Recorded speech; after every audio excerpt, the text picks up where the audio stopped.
Sal guys.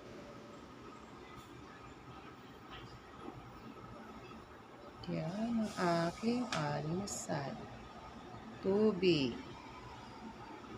Ang green tea pala kasi guys, kailangan inumin mo siya 1 hour to 2 hours after mo mag-almusal.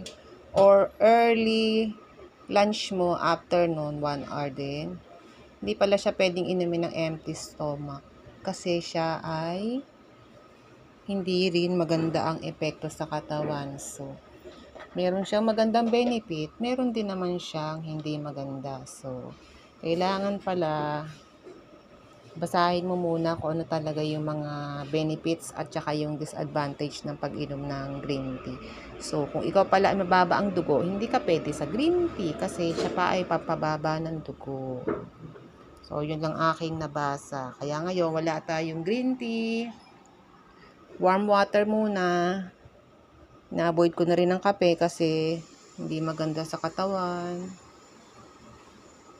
So, yan guys. Kain tayo. Low carbs diet.